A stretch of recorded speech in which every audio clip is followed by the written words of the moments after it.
नमो नमः।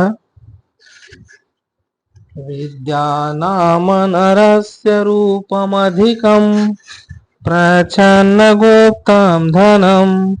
विद्या भोगकरी असह सुखकरी। विद्या गुरुणां गुरुः। विद्या बन्धुजनो विदेशगमने। विद्या परा देवता। विद्या राजसु पूज्यते नहि धनम्। विद्या विहीनः पशु।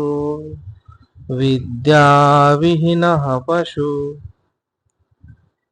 विद्यार्थियों, आप सबका स्वागत है। इस श्लोक में बताया गया है कि विद्या मनुष्य का सबसे विशिष्ट रूप और एक छुपा हुआ गुप्त धन है। विद्या ही वह है जो भोग, कीर्ति और सुख प्रदान करती है, क्योंकि विद्या के माध्यम से हम अच्छे अच्छे अंक हासिल करके एक अच्छे पद तक पहुंचते हैं और उस पद के माध्यम से हम देश की सेवा करते हैं। विद्या गुरुओं का भी गुरु है, अर्थात ज्ञान ही है जो गुरुओं को भी सही मार्ग दिखाता है। जब कोई व्यक्ति विदेश जाता है तो विद्या ही उसका एकमात्र साथी और बंधु होती है, क्योंकि सब साथी तो उसके अपने देश में छूट जाते हैं। उसका जो विवेक है, ज्ञान है, वही उसके साथ जाता है। विद्या सबसे बड़ा देवता है। राजाओं में धन की नहीं बल्कि विद्या की पूजा होती है। विद्या से जो रहित पशु है वो पशु के समान है, ऐसा पशु जिसके पूंछ भी नहीं है। तो आप सबका स्वागत है। स्क्रीन पे आप देख रहे हैं क्लास 9th का mid term exam social science का 9 अक्टूबर। बेटा आज 8 अक्टूबर हो गई। आपकी तैयारी बड़े अच्छे से हो रही होगी। तो कल का ये आपका पेपर है। तो इस पेपर के हम पूरे पैटर्न को जानेंगे और परमात्मा से प्रार्थना करेंगे कि हमारा पेपर अच्छा हो। 5-6 प्रश्न हर पेपर में आ रहे हैं बेटा, तो इसमें भी आए, ज़्यादा आए, ऐसी परमात्मा से प्रार्थना है। और आपको अपनी अलग से तैयारी भी करनी है। दिल्ली सरकार ने यह आपके लिए अभ्यास के लिए प्रश्न पत्र उपलब्ध करवा रखा है। मध्यावधि अवकाश, क्षम्यता, मध्यावधि परीक्षा जिसे हम मिड टर्म एग्जाम बोलते हैं, कक्षा 9 सामाजिक विज्ञान, अधिकतम अंक जैसे कि हर पेपर्स के हर विषय के आपके हुए वैसे 80 अंक इसके निर्धारित किए गए हैं और समय है वो 3 घंटे का निर्धारित किया गया है। इसके सामान्य निर्देश देखते हैं। पत्र में कुल 38 प्रश्न है। सभी प्रश्न करने अनिवार्य हैं, क्योंकि प्रश्न नहीं करेंगे तो अंक कहाँ से आएंगे। और कंपटीशन एग्जाम में, प्रतियोगी परीक्षाओं में क्या होते हैं कि हमने अगर 3 उत्तर रॉन्ग कर दिए, गलत कर दिए, तो हमारी नेगेटिव मार्किंग के कारण एक सही उत्तर के नंबर वो लोग काट लेते हैं। लेकिन 9th के एग्जाम में ऐसा कुछ नहीं होता। तो हमें कोशिश करनी है अधिक से अधिक हम प्रश्न करके आए, कोई भी प्रश्न छोड़ के नहीं आए। प्रश्न पत्र 4 खंडों में विभाजित है। खंड क, ख, ग और घ। प्रत्येक खंड 20 अंकों का और इसमें बहुविकल्पीय प्रश्न है, यानी बड़ा उत्तर जो हम करके आते हैं 10-15 लाइनों का। अति लघु उत्तरीय प्रश्न, लघु उत्तरीय प्रश्न और दीर्घ उत्तरीय प्रश्न भी इसके अंदर सम्मिलित है। अति लघु उत्तरीय प्रश्न 2 अंक का होता है, जो छोटा होता है। प्रत्येक प्रश्न का उत्तर 40 शब्दों से अधिक नहीं होना चाहिए। जो लघु उत्तरीय प्रश्न है वो 3 अंक का होता है। इसमें लगभग 60 शब्द हम कर सकते हैं। जो दीर्घ उत्तरीय है, बड़ा प्रश्न, इसमें 120 शब्द होने चाहिए। केस आधारित प्रश्न में 3 उप प्रश्न होते हैं। ये प्रत्येक 4 अंक के हैं। प्रत्येक प्रश्न का उत्तर 100 शब्दों में देना है। मानचित्र आधारित जो मैप हमारा होता है उसके आधारित भी प्रश्न पूछे जाते हैं, जिसमें 2 भाग है। खंड का इतिहास 2 अंक का और खंड ख भूगोल है वो हमारा 3 अंक का। प्रश्न नंबर 9, प्रश्न पत्र में समग्र विकल्प नहीं दिया गया। हालांकि कुछ प्रश्नों में आंतरिक विकल्प, विकल्प किसे कहते हैं बेटा? अथवा को। अथवा में या तो हमें अथवा के नीचे वाला या ऊपर वाला प्रश्न करना होता है। दोनों प्रश्न कभी नहीं करने चाहिए। बच्चा सोचे 2 नंबर इसमें आ जाएंगे, 2 इसमें, ऐसा करना गलत है। नंबर काटे जा सकते हैं आपके। 10 का प्रश्न है। इसके अतिरिक्त यह नोट करें कि दृष्टिबाधित जो विद्यार्थी हैं, जो बच्चे देख नहीं पाते, ऐसे जो विद्यार्थी हैं, उनके लिए प्रश्नों के स्थान पर पृथक से प्रश्न दिए गए हैं। तो जो दृष्टि बाधित बच्चे हैं, जो देख नहीं पाते, ऐसे बच्चों के जो प्रश्न हैं वो तो आप लोग नहीं करें, जो बच्चे देख पाते हैं। और बाकी जो प्रश्न है जो वो दृष्टिबाधित बच्चों को करने हैं। इसके अतिरिक्त यह नोट करें कि दृष्टिबाधित विद्यार्थियों के लिए ऐसे प्रश्नों के स्थान पर कौन सा, जो बाकी के प्रश्न होते हैं वो सारे प्रश्न तो दोनों बच्चों के लिए एक जैसे होते हैं, लेकिन जो मैप वाला प्रश्न होता है उसमें दृष्टि बाधित बच्चों के लिए अलग से क्वेश्चन दिया जाता है और जो देख पाते हैं उन बच्चों के लिए अलग से दिया जाता है। बाकी प्रश्न सेम होते हैं। ठीक है बेटा, तो हम शुरुआत करते हैं। पहला प्रश्न है 1789 में फ्रांसीसी क्रांति से पूर्व फ्रांस में कर, देखो आपका सबसे बढ़िया रहेगा आप एडुडेल की साइट में जाइए, एडुडेल की साइट में जाकर के वहां हमारे प्रैक्टिस सेट दिल्ली सरकार ने उपलब्ध करवा रखे हैं, तो इसको खोल के बैठ जाइए आपका, ठीक है ना। तो सोशल साइंस का हिंदी मीडियम का है, इसको आप खोल करके बैठ जाइए और साथ साथ में प्रश्नों का मिलान करते रहे, उत्तर करते रहे, क्योंकि मैं अगर इसमें प्रश्न पत्र को भी जोड़ूंगा तो ये बड़ी फाइल हो जाएगी, वीडियो हमारा 2-2.5 घंटे का हो जाएगा। तो हम कोशिश करेंगे लगभग 1 घंटे के अंदर हमारे वीडियो को समाप्त करने की।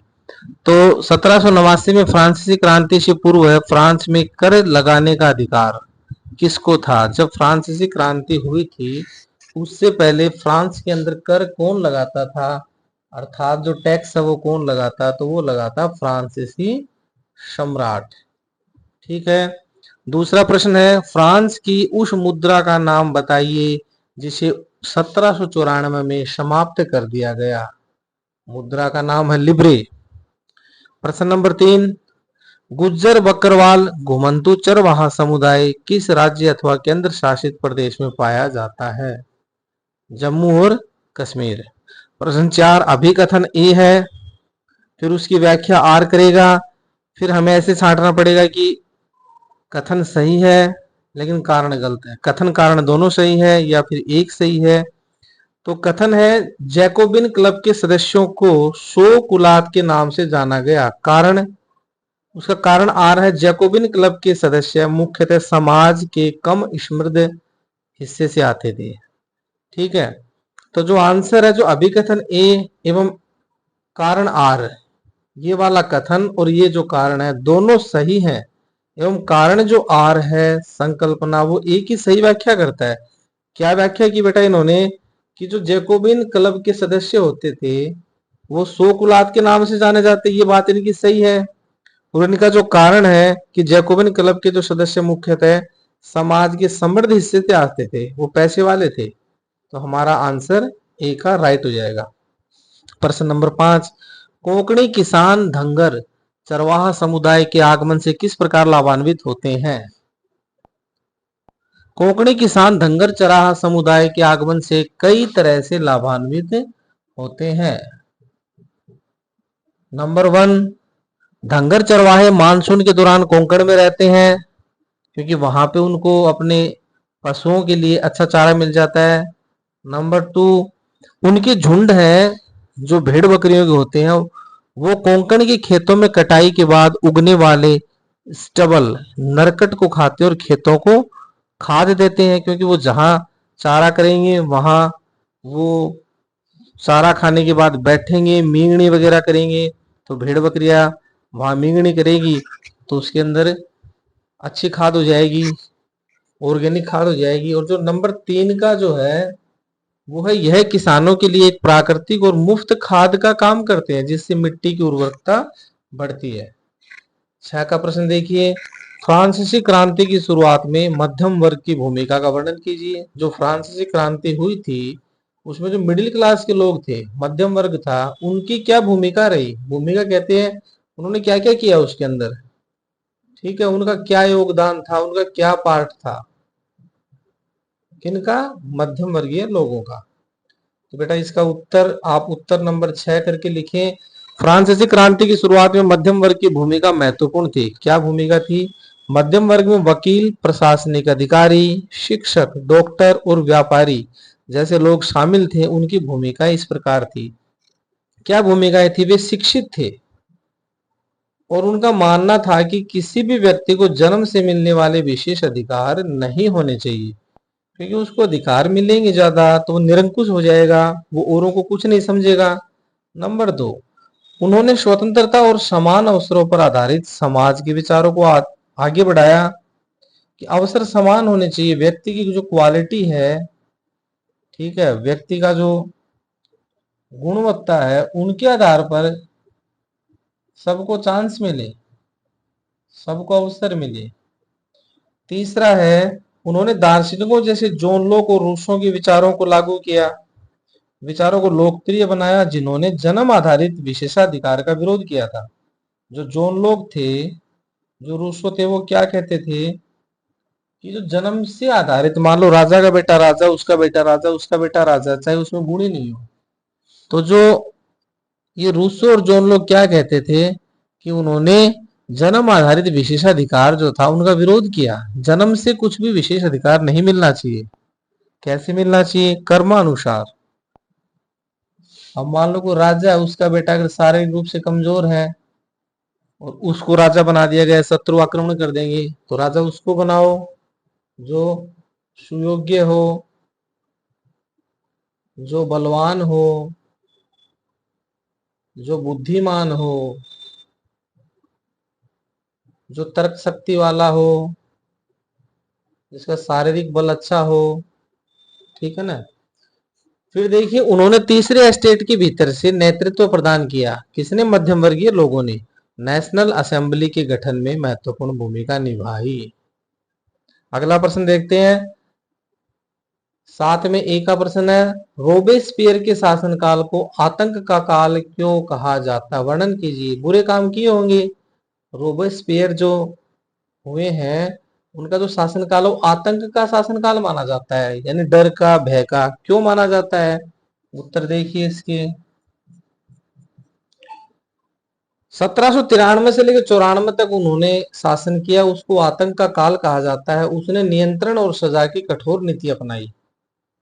तो नियंत्रण तो अच्छी चीज है, लेकिन सजा बुरी चीज है, ठीक है। और कठोर शब्द आ गया तो वो नेगेटिव हो गया।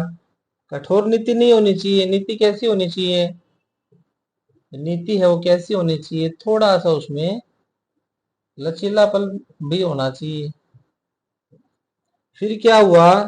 गणतंत्र के सभी दुश्मनों को गिरफ्तार कर लिया गया, जेल में डाल दिया गया और क्रांतिकारी न्यायाधिकरण द्वारा उन पर मुकदमा चलाया गया।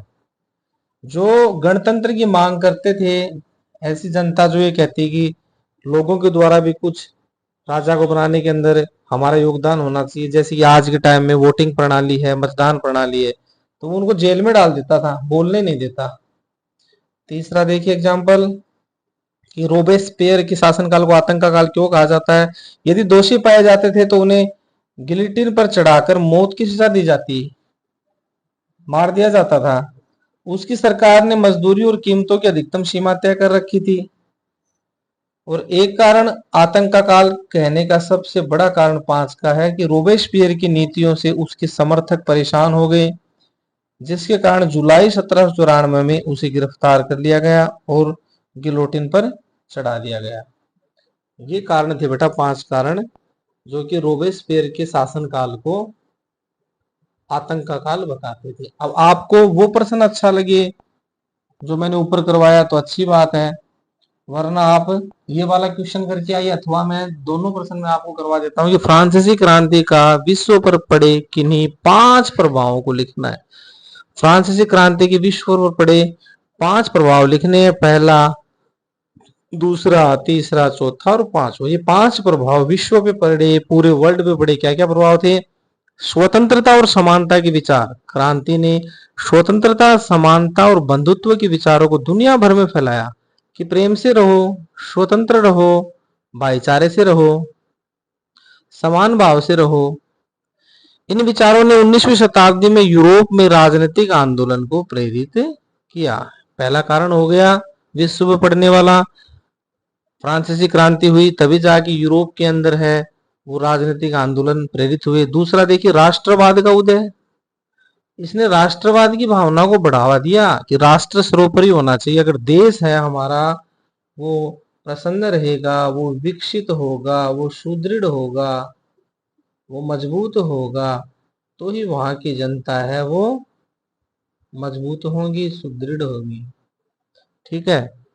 जिससे विभिन्न देशों में राष्ट्र राज्यों का उदय हुआ। नंबर 3, उपनिवेशवाद का विरोध। क्रांति ने यूरोपीय उपनिवेशों में उपनिवेशवाद विरोधी आंदोलन को प्रेरित किया। टीपू सुल्तान और राजा राम मोहन राय जैसे भारतीय नेताओं ने भी क्रांति के विचारों से प्रेरणा ली। चौथा जो विश्व के ऊपर फर्क पड़ा, असर हुआ फ्रांसीसी क्रांति का, वो था निरंकुश राजाशाही का अंत। इसने निरंकुश राजाशाही के अंत और लोकप्रिय लोकतांत्रिक गणराज्यों की स्थापना का मार्ग प्रशस्त किया।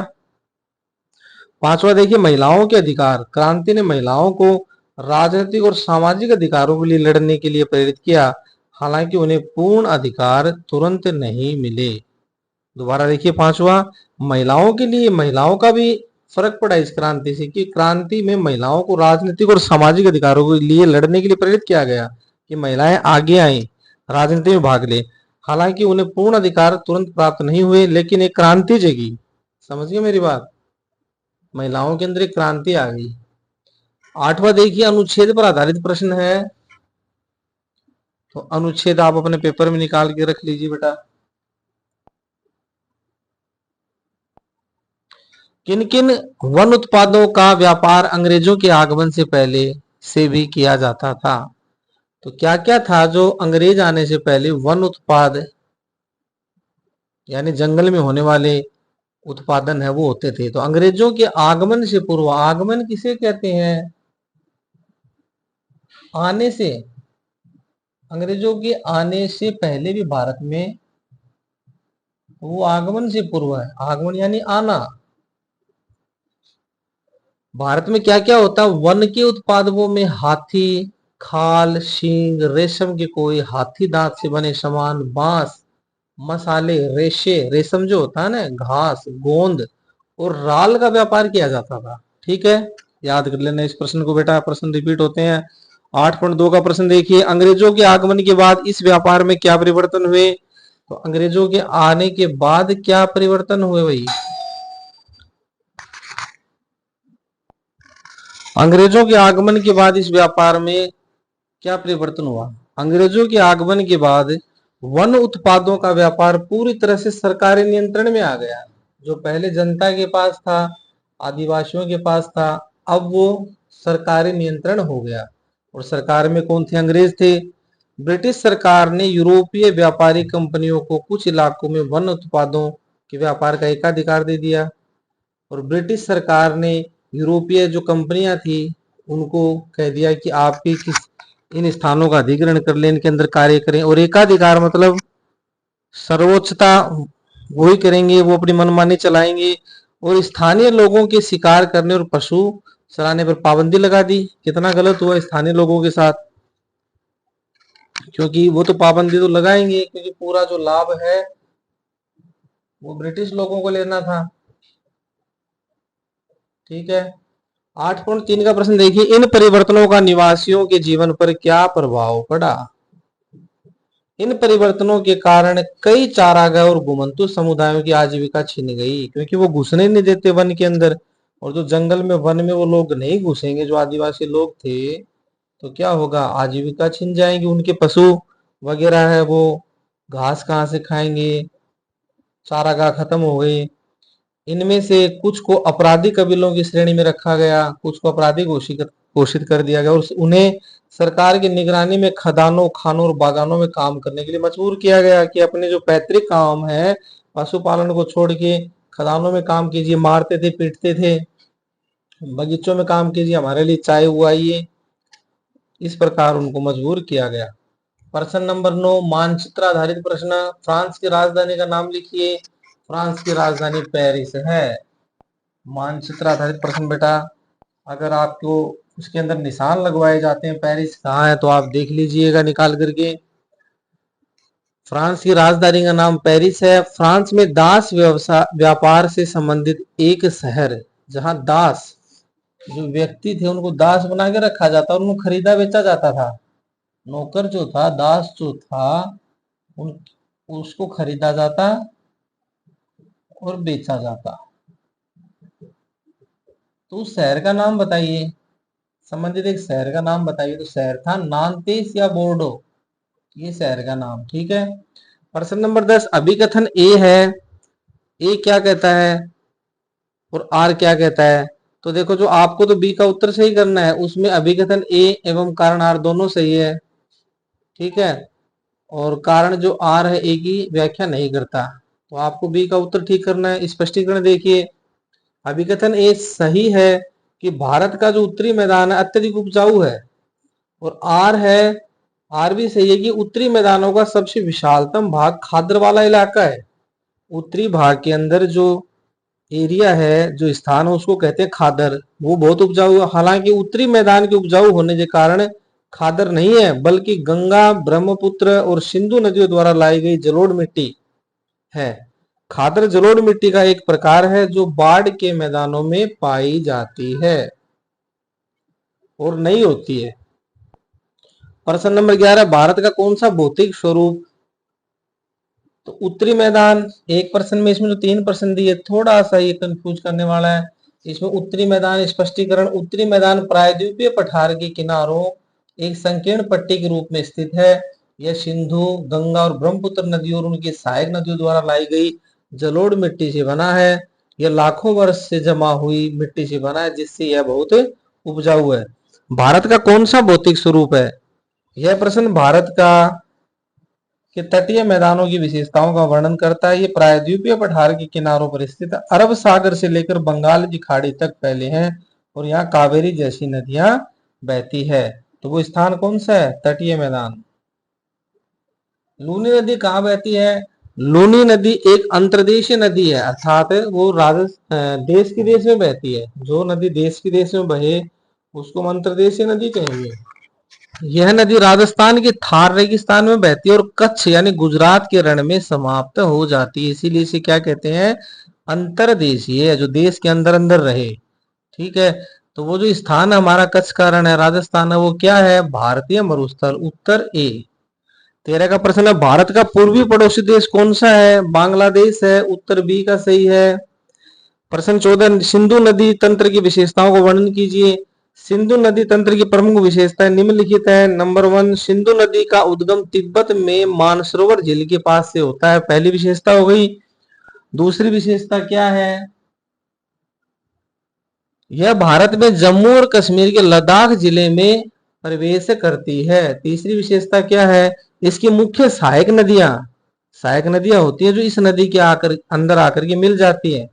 झेलम नदी मिलती है, चिनाब, रावी, ब्यास और सतलज, ये तीसरी विशेषता हो गई। चौथी विशेषता, यह पाकिस्तान से होते हुए अरब सागर में गिरती है, पाकिस्तान से होते हुए किसमें मिल जाती है, अरब के सागर में।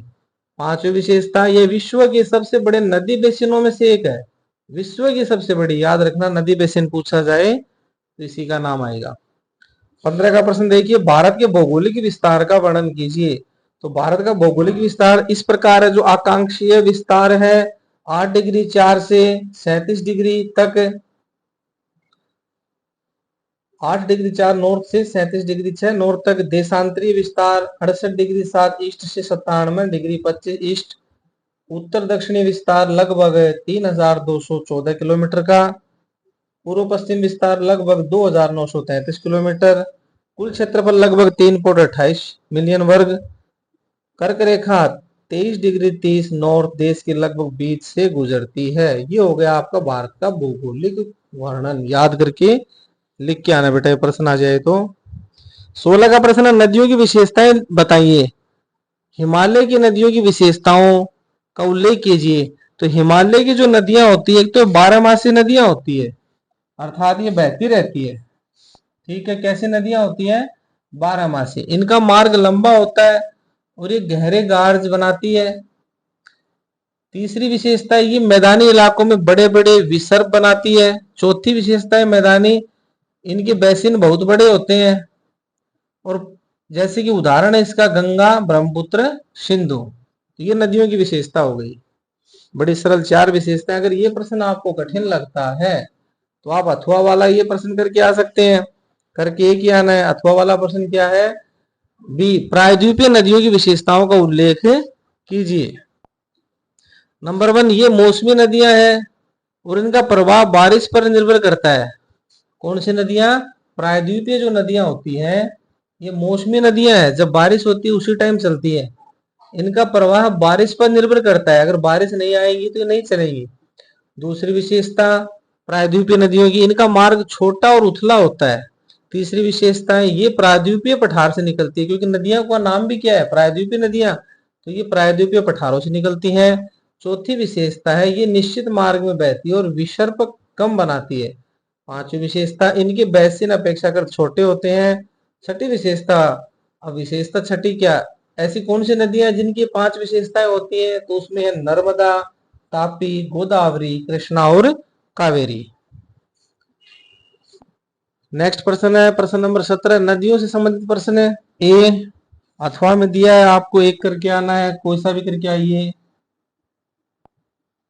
नदी प्रदूषण जो खत्म करने है तो सुझाव दीजिए। बड़ा ही सरल प्रश्न है। औद्योगिक और शहरी जो कचरे हैं जो नदियों में डायरेक्ट नाले के माध्यम से डाल दिए जाते हैं, कल कारखाने हैं बड़े बड़े, उनके नाले निकाल करके उसमें जो भी केमिकल होगा वो नदियों में छोड़ देंगे, उनको बंद किया जाए, पहला उपाय। दूसरा है नदियों को में ठोस कचरा और धार्मिक सामग्री भी नहीं फेंकी जाए। तीसरा, नदी संरक्षण के प्रति जन जागरूकता को बढ़ाया जाए, लोगों को कहना चाहिए इसको गंदा नहीं करें। चौथी विशेषता, प्रदूषण फैलाने वालों के खिलाफ कानून बनाया जाए, जो जब तक कानून का डर नहीं होगा तब तक नदियों को साफ नहीं किया जा सकता।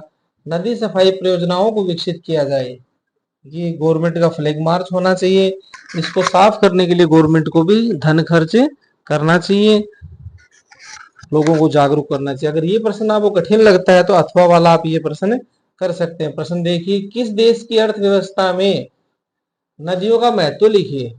किसी भी देश की अर्थव्यवस्थाओं के अंदर नदी का क्या महत्व होता है, नदियां क्या काम करती है, तो आपको पता है जहां पानी होगा वहां पे कल कारखाने, उद्योग धंधे सब कुछ विकसित होंगे।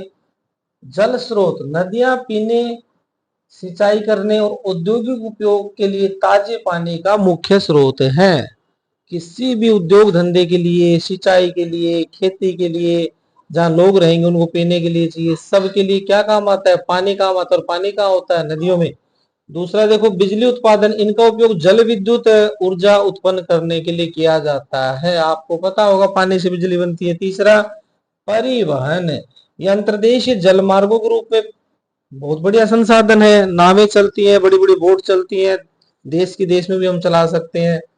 चौथा, कृषि, नदियां उपजाऊ मैदानों का निर्माण करती है, जहां जहां नदियां बहती है वहां से निकलती है वहां मैदान बड़े उपजाऊ हो जाते हैं। आसपास की कई कई हजार किले के अंदर, बीघे के अंदर जमीनें हैं वो उपजाऊ हो जाती है। मत्स्य पालन भी कर सकते हैं, मछली पालन, और लोगों का वो बहुत बड़ा खाना है आज के टाइम में। ठीक है, तो मत्स्य पालन का समर्थन करती है और आजीविका का स्रोत है। पर्यटन, सबसे बड़ी बात, नदियां पर्यटन और मनोरंजन, उसमें बोटिंग कीजिए, उसके अंदर तरह तरह के झूले लग सकते हैं, प्रोजेक्ट लग सकते हैं उसके अंदर, तो वो पर्यटन का बहुत अच्छा साधन बन सकता है। 18 का प्रश्न देखिए, मानचित्र आधारित प्रश्न है। सलाल बांध, सलाल बांध कहाँ स्थित है, तो सलाल बांध कहाँ स्थित है बेटा, जम्मू कश्मीर में। कहाँ स्थित है, जम्मू कश्मीर में। सलाल बांध कहाँ स्थित है, जम्मू कश्मीर में। टिहरी बांध 18.2, टिहरी बांध उत्तराखंड में स्थित है। हीराकुंड बांध, हीराकुंड बांध आपका उड़ीसा में स्थित है। नागार्जुन सागर बांध, नागार्जुन सागर बांध तेलंगाना और आंध्र प्रदेश की सीमा में स्थित है। तो आप देख लेना इसकी मैप को लगाने के लिए, उसमें जम्मू कश्मीर, उत्तराखंड, जैसे आप ऑनलाइन इंटरनेट पे आप इंडिया का मैप लिखेंगे, इंडिया का मैप लिखते ही आपके सामने नक्शा, मानचित्र भारत का आ जाएगा। तो आप लिखना कि मानचित्र, नदियों के साथ मानचित्र, ठीक है, या फिर आप तो वैसे ही सामान्य मानचित्र लिखना जिसमें सारे राज्य अंकित हो, तो उसमें देख लेना आपका कश्मीर कहाँ है, उत्तराखंड कहाँ है, उड़ीसा कहाँ है और तेलंगाना कहाँ है, बस हो गया काम।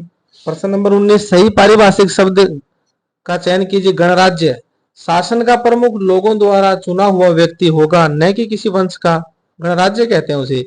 20 का प्रश्न, लोकतंत्र के संदर्भ में सही विकल्प क्या है, तो लोकतंत्र क्या है, एक व्यक्ति एक वोट एक मूल्य। व्यक्ति एक हो, कितना ही पैसे वाला, कितना ही पढ़ा लिखा हो, एक वोट एक मूल्य का होगा, ये हो गया लोकतंत्र। दूसरा, कानून का राज और अधिकारों का आदर करना। तीसरा, प्रमुख फैसले निर्वाचित नेताओं के द्वारा। 1 2 3 तीनों सही है, इसमें डी का उत्तर आपका। सही का मिलान कीजिए तो पिनासे, पिनासे इसमें सही कौन सा है? उत्तर सी का सही आपका परवेज मुशर्रफ, पाकिस्तान, पाकिस्तान के प्रधानमंत्री थे। 22 का प्रश्न, भारतीय संविधान के संदर्भ में गलत कथन कौन सा है? तो भारतीय संविधान राजतंत्रात्मक शासन पद्धति पर बल देता है, ये बिल्कुल गलत है, क्योंकि भारतीय संविधान है वो तो लोकतंत्रात्मक है। सबसे पहले ये आता है हम एक लोकतंत्रात्मक गणराज्य की स्थापना करते हैं, तो बी का कथन गलत है। बाकी कथन देखिए, बाकी सारे कथन सही है। भारतीय संविधान समता मूलक समाज की स्थापना पर बल देता है।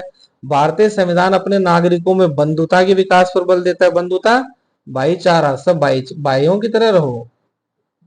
भारतीय संविधान अपने नागरिकों को मौलिक अधिकार प्रदान करते हैं। तीनों चीजें सही है। अब इसने क्या पूछी थी? गलत कथन बताइए पूछा, तो गलत कथन कौन सा है? बी वाला, तो हमारा आंसर हो जाएगा बी। अभिकथन ए एवं कारण आर। अभिकथन क्या? दक्षिणी अफ्रीका में जो अश्वेत लोग थे, काले लोग थे, उनके ऊपर अत्याचार किया जाता, उनको मारा जाता। गांधी जी को भी ट्रेन से फेंक दिया था दक्षिणी अफ्रीका में। आर कथन, दक्षिणी अफ्रीका के शासक रंग भेद में विश्वास नहीं करते थे, तो वो तो शासक तो करते थे। ए सही है, कारण आर गलत है, क्योंकि वो लोग तो करते ही थे। तो हमें ऐसा ऑप्शन छांटना है जिसमें अभिकथन ए सही है और कारण आर गलत है, तो सी का आंसर सही है। 2002 में लीगल फ्रेमवर्क ऑर्डर किसने जारी किया? पाकिस्तान ने। 25 का प्रश्न है, लोकतंत्र निर्णय लेने की गुणवत्ता में सुधार करता है। लोकतंत्र निर्णय लेने की क्यों करता है? इसका उत्तर देखिए, विचार विमर्श और चर्चा। विचार विमर्श और चर्चा। लोकतांत्रिक सरकार में कोई भी निर्णय लेने से पहले व्यापक विचार विमर्श और चर्चा होती है, इससे गलतियों की संभावनाएं कम हो जाती है। उत्तरदायित्व, लोकतंत्र में सरकार जनता के प्रति उत्तरदायी होती है। यदि कोई गलत निर्णय लिया जाता है तो उसका विरोध करते हैं, तो सरकार उसको उसका जवाब देना पड़ता है, जिससे बेहतर निर्णय लिया जाने का दबाव सरकार के ऊपर बना रहता है, क्योंकि जनता उनसे जवाब मांगती है, गवर्नमेंट को जवाब देने पड़ते हैं अगर वो कोई भी गलत कार्य करती है तो। 26 का प्रश्न है, लोकतंत्र की 3 प्रमुख विशेषताएं बताइए। तो लोकतंत्र की 3 प्रमुख विशेषताएं क्या क्या है? बहुत बार आपको पढ़ाई जा चुकी। क्या क्या विशेषताएं हैं लोकतंत्र की 3? जनता का शासन, लोकतंत्र में सरकार का चुनाव जनता द्वारा किया जाता है। नंबर 2, कानून का शासन, लोकतांत्रिक सरकार संवैधानिक कानूनों और नागरिकों अधिकारों द्वारा निर्धारित सीमाओं के भीतर काम करती है। समझिए, दोबारा देखो, जनता का शासन जनता द्वारा किया जाता है, चुनाव हम लोग करते हैं, पहली विशेषता लोकतंत्र की। दूसरी, लोकतांत्रिक सरकार संवैधानिक कानूनों और नागरिक अधिकारों द्वारा निर्धारित सीमाओं के भीतर रह के काम करती है। कोई भी आदमी अपनी सीमाओं से अगर बाहर जाएगा तो वो बेटा क्या हो जाएगा? वो निरंकुश हो जाएगा, उसके ऊपर किसी का अंकुश नहीं रहेगा। ठीक है, और वो क्या करेगा फिर? वो तानाशाही करेगा। नंबर 3, स्वतंत्र और निष्पक्ष चुनाव। लोकतंत्र में निष्पक्ष और स्वतंत्र चुनाव होते हैं, जिससे सभी वयस्क नागरिकों को एक वोट का अधिकार होता है और हर वोट का मूल्य समान होता है। बहुत अच्छी विशेषताएं बताइए, प्रश्न 100% आ सकता है। लोकतंत्र की विशेषताएं याद करके जाना। प्रश्न नंबर 27, भारतीय संविधान के बुनियादी मूल्यों की व्याख्या कीजिए। भारतीय संविधान के बुनियादी मूल्य कौन कौन से हैं? तो कौन कौन से बुनियादी मूल्य है?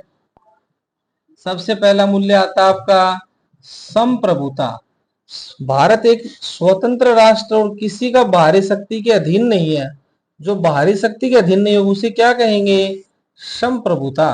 दूसरा पॉइंट डालिए समाजवाद, और समाजवाद डाल के आप लिखिए कि जो भारतीय संविधान है उसके बुनियादी मूल्यों के अंदर समाजवाद यह सामाजिक और आर्थिक समानता को बढ़ावा देता है। ठीक है, आर्थिक समानता भी होनी चाहिए। नंबर 3, धर्मनिरपेक्षता। यह सभी धर्मों को समान सम्मान देता और राज्य का कोई आधिकारिक धर्म नहीं है, इसे कहते हैं धर्मनिरपेक्षता। वो कभी भी ये नहीं कहेंगे कि इस धर्म के लोग यहाँ रहें, इस धर्म के लोगों को अलग से अधिकार दिए जाते हैं, उसे कहते हैं सबको समान रखना, सभी धर्मों को, उसे कहा जाता है धर्मनिरपेक्षता। लोकतंत्र ये सरकार का एक रूप है जहां जनता अपने प्रतिनिधियों का चुनाव करती है। ठीक है, आपको पता है ये गणतंत्र क्या है? यह एक ऐसा राज्य है जहां राज्य का प्रमुख सीधे या अप्रत्यक्ष रूप से लोगों के द्वारा चुना जाता है।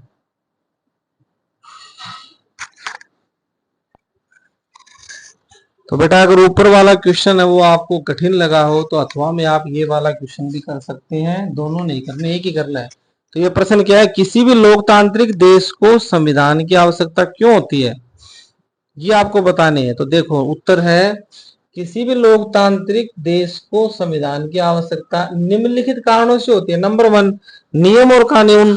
संविधान सरकार के लिए नियमों और कानूनों का एक सेट प्रदान करता है, ठीक है, जिससे शासन व्यवस्थित होता है और पारदर्शी होता है। पारदर्शी यानी उसमें किसी प्रकार का करप्शन या भ्रष्टाचार नहीं होता। और पारदर्शी क्या होता है, भ्रष्टाचार मुक्त, जो सबको दिखाई दे गवर्नमेंट क्या कर रही है। पारदर्शी कहते हैं जिसके अंदर से हमें अगली चीज दिख रही हो, जैसे एक शीशा हो जिसके अंदर हम देख रहे हैं उसके पीछे वाली चीजें भी हमें दिख रही है, वो होता है पारदर्शी। दीवार है, पारदर्शी नहीं है, दीवार के पीछे का नहीं दिखता है। व्यवस्थित आपको पता ही है, कानून व्यवस्थित होना चाहिए। नंबर 2, संविधान की आवश्यकता इसलिए पड़ती है कि अधिकारों की सुरक्षा या नागरिकों के मौलिक अधिकारों की सुरक्षा करता है और यह सुनिश्चित करता है कि सरकार उन अधिकारों का उल्लंघन न करे।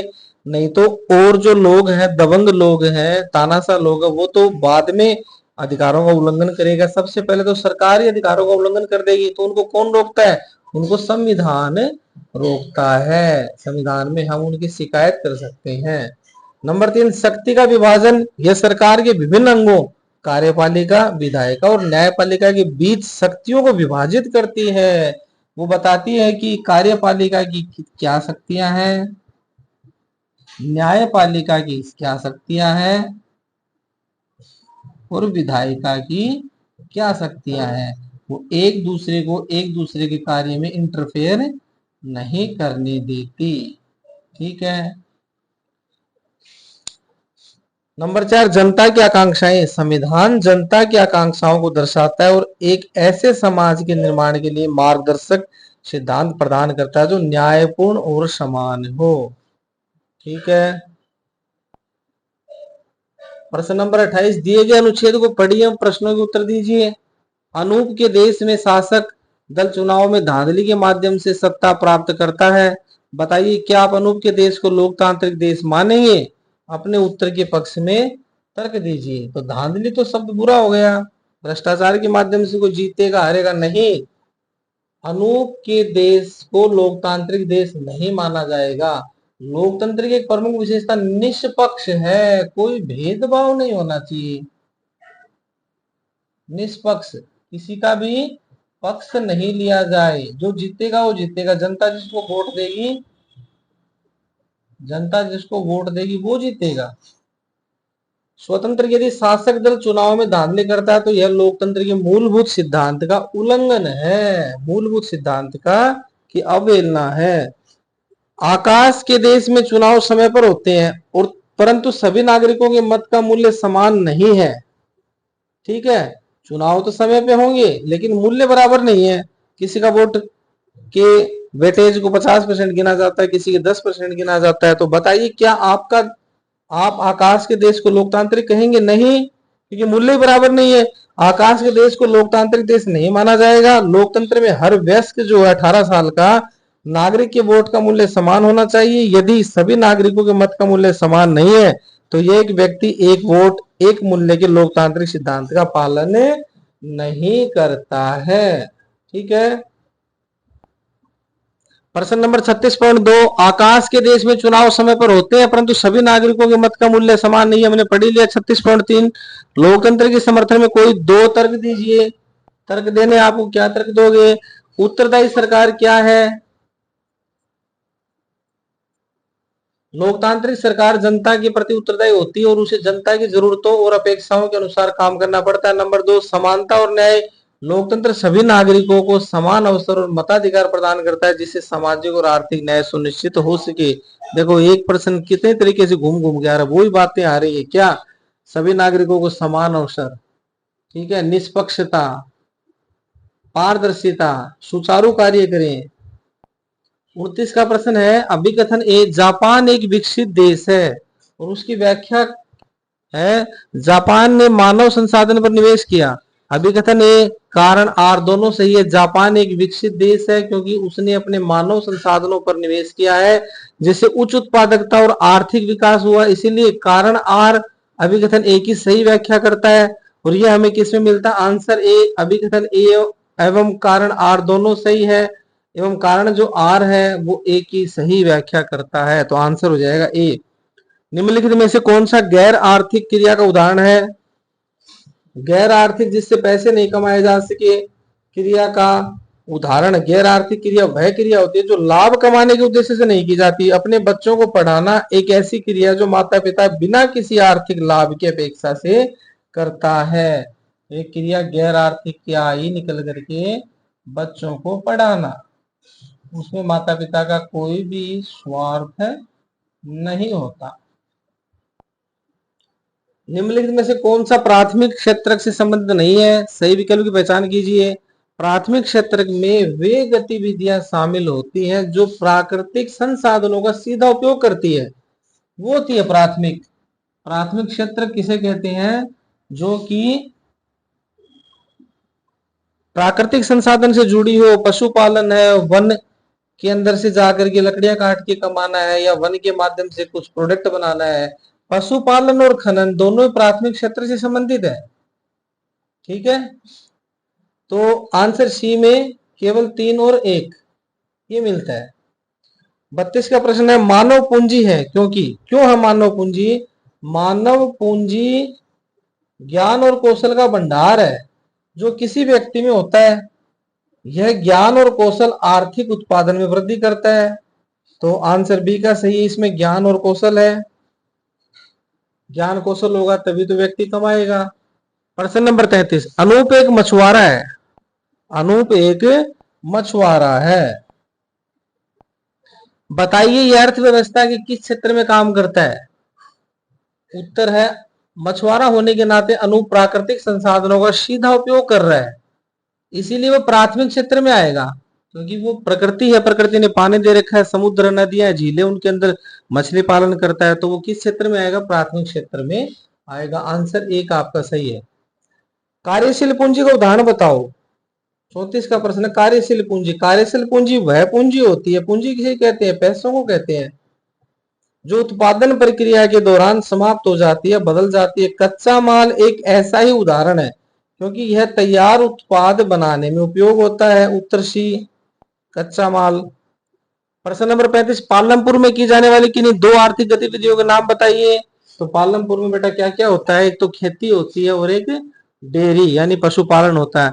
अन्य गैर कृषि गतिविधियों में लघु स्त्री विनिर्माण, दुकानदारी और परिवहन शामिल हैं।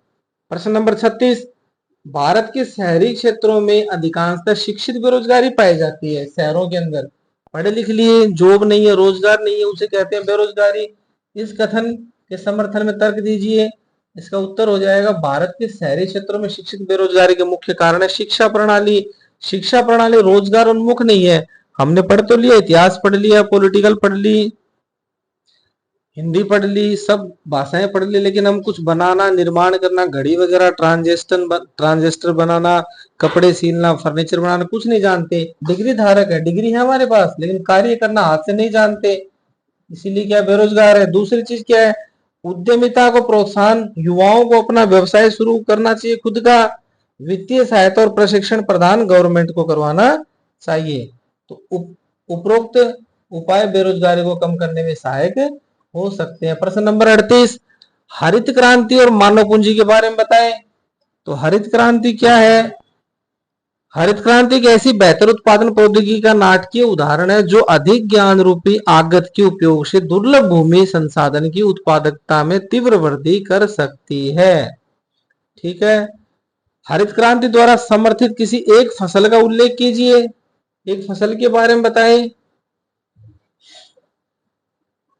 तो हरित क्रांति गेहूं में आई थी बेटा, हम लिख के आ सकते हैं। हरित क्रांति को संभव बनाने वाले कारकों की सूची बनाएं, क्या क्या कारक है जो इसको बना सकते हैं।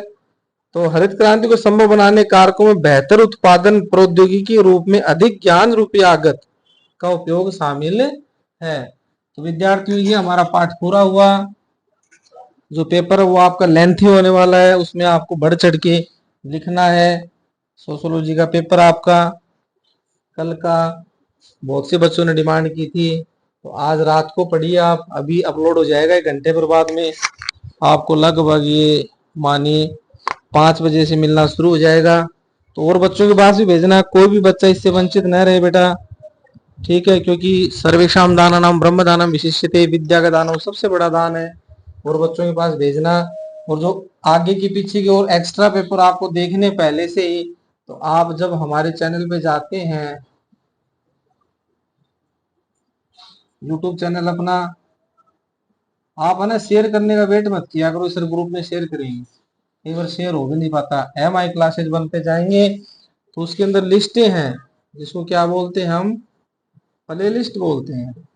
तो प्ले लिस्ट है, वो प्ले लिस्ट में subject wise, class wise, class 6, 7, 8, 9, फिर उसमें जाओगे तो आप 6 में सारे पेपर पढ़े हैं, सारे सब्जेक्ट के, 7 में सभी पढ़े हैं, 8 में सारे सब्जेक्ट के पेपर पढ़े हैं, ठीक है। तो उसको निकाल करके आप जो आगे होने वाले पेपर है वो पेपर भी देख सकते हैं। तो विद्यार्थी वीडियो आपको कैसा लगा? अगर आपकी वास्तव में सहायता हो रही है वीडियो देख करके, तो आप एक मैसेज कर सकते हैं धन्यवाद का, ठीक है ना, धन्यवाद सर का, जिससे हमें पता चले कि हमारा परिश्रम है, मेहनत है, वो सही दिशा में है। चलो बेटा कीजिए तैयारी। धन्यवाद। जय हिंद, जय भारत।